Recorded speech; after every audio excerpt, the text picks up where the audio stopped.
So being a freelancer, self-employed, entrepreneur, or even just someone who works from home, you suffer from a lot of challenges every single day. Now, for me personally, one of the biggest challenges I face is just, keeping myself accountable of doing the things that I say I'm going to do. Why, I don't know, but when you're just at home in your home office or in your bedroom, wherever you are, you just that same concentration isn't quite there. That level of efficiency you get when you're out in a workplace isn't quite there. For me, anyway, it might be different for someone else working from home.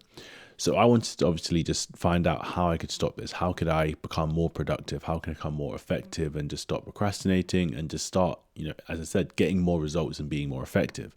And that's where I came across this old, well, he's not really old, he's dead, RIP, but this guy called Marcus Aurelius.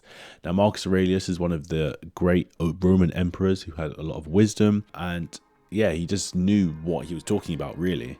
So in this video, I'm going to be sharing some of that said wisdom that's helped me become more productive and more effective, so you can also get those same results.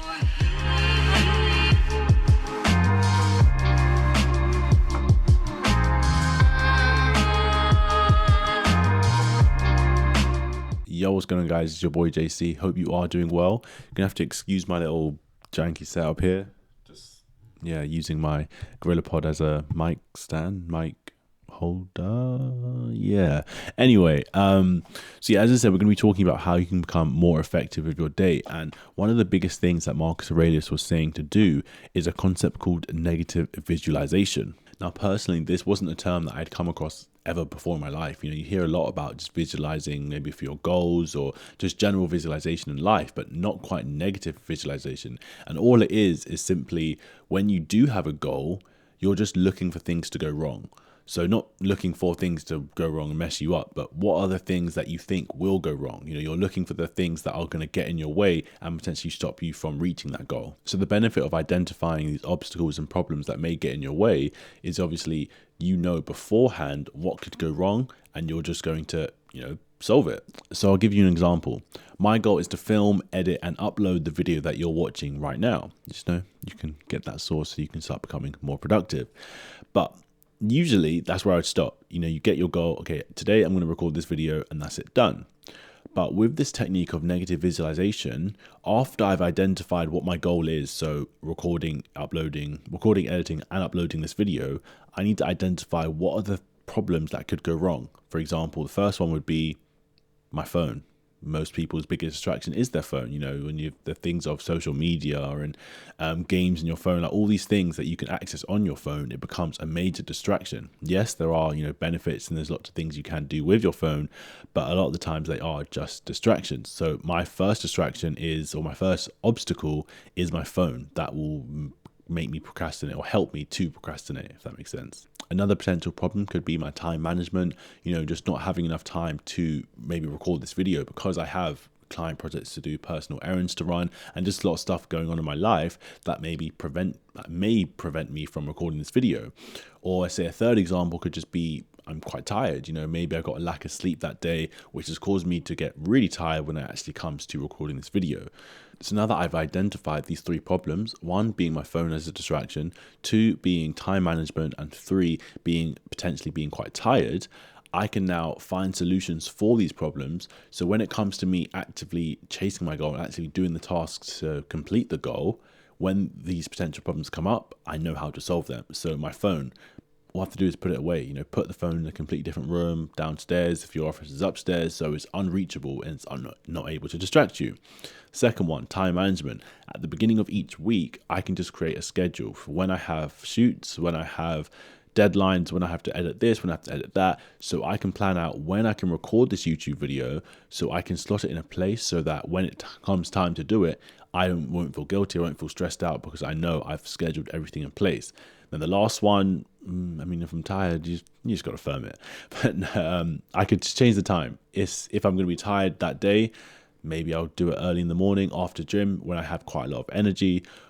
Might drink an energy drink. Personally, I don't really like coffee, so I'll find something. But that's the concept, really. When you find an obstacle in the way of hitting your goal, you have to find how to overcome that obstacle. So when it comes time to doing the steps to actually reach your goal, you know how to. You know how to actually reach that goal without being stopped by the potential obstacles that you have identified. But the trick is, for this to work, you have to be really detailed and really specific with the obstacles that can come in your path.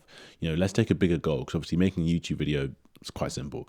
But let's say your goal is to shoot with LeBron James. Your goal is to shoot a Nike advert with LeBron James. A massive goal. That's what you want to do. That's your dream client, your dream job, your dream whatever. That's your goal. So obviously that's not easy. If it was easy, everyone would be doing it. So you have to identify what are the obstacles in your path. Number one, there's a lot of competition. There's so many people who have the same goal, the same dream, and want to do this. So your first obstacle is that there is a lot of competition.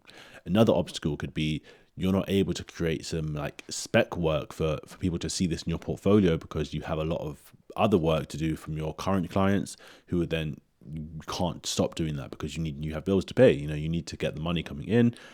Otherwise, you won't be able to live, and not being able to live is not great. And lastly, it could just be like a mental thing. You may have fear of rejection. You may be self-conscious. You may not think your work is good enough. Whatever it is there, just that could be a mental thing that's stopping you from actually reaching that goal. So now that you've identified three, quite specific things that could go wrong, three, blockages, three obstacles that are in your path from reaching your goal, work out how to get past them. So the first one being competition. That's never going to change. But how do you differentiate yourself from the obstacles? Let's start this again.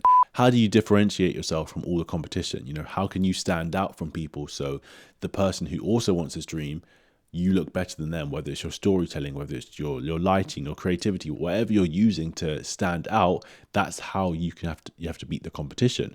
Another way to beat competition is just knowing the right people, networking, trying to find people who may know this person, who knows this person, who's the board of marketing at Nike. And once they see your work, they would love to do this collaboration, just networking. So it's just finding different solutions to your obstacles. What were the other problems? Spec work. You may not be able to create spec work because you have all these other clients that you need to fulfill. You have bills to pay. You won't be able to free up yourself enough so that you can so you can make this spec work that it may even cost you money, not even thinking about how much time it costs, because of you can't take that much time out of your schedule, but it may just cost you money that you may not have. So a solution for that may just be, one, trying to find a more of a lower budget solution, and then going back to the time management. When can you, schedule time out of your day, time out of your current clients so that you can create this? Whether that means, just sacrificing 1 or 2 jobs each week, just so you have a bit more time where you can create the spec project, it'll be worth it in the end if that is your goal, that is your main concern. And the last one, which is obviously a mental one, where you may not think you're good enough, you have fear of rejection. Obviously that will vary depending on what your mental barrier is and how you are as a person, but that's just something you have to work on and just really understand. There's no one who's better or worse in a creative industry. It literally is creative, so it's your perspective. It doesn't really matter if someone doesn't like it, because that's their opinion. Whereas this kind of sounds like a little motivational speech, but no, it's not even like that. It's literally just understanding that it's a creative thing, is a subjective field. So yeah, after you've identified those 3 solutions to match up to your obstacles, there's no stopping you. Not to say you're just going to guarantee and get this now like collaboration, but it's going to get you a lot closer. Understanding that once you can break down the things that are going to get you to that goal, break down the things that are stopping you from getting that goal, the goal is a lot more reachable. The goal isn't as scary anymore. But yeah, that's pretty much it. So just to conclude, once you set your goal, don't leave it there. Identify the obstacles that could go wrong. You being proactive is just going to help you in the long run, because when you're on your journey to reach your goal and those obstacles do come along, you're going to know how to go around them, how to get past them. Not to say it's going to be easy to get past them and get around the obstacles, but at least you know how, and it won't stop you. And it won't stop you in your tracks. It won't really slow you down as much as it could if you hadn't prepared. So yeah, with that being said, I hope you've enjoyed this video. If you have got a lesson, laugh, or a light bulb moment, I would really appreciate if you could drop a like down below. And if you're feeling extra nice, you could hit that subscribe button. But with that being said, I will catch you in the next one. See ya. Hands up if you feel me now. If you know what I'm talking about. Ain't no need of trying to figure out what God's already working out.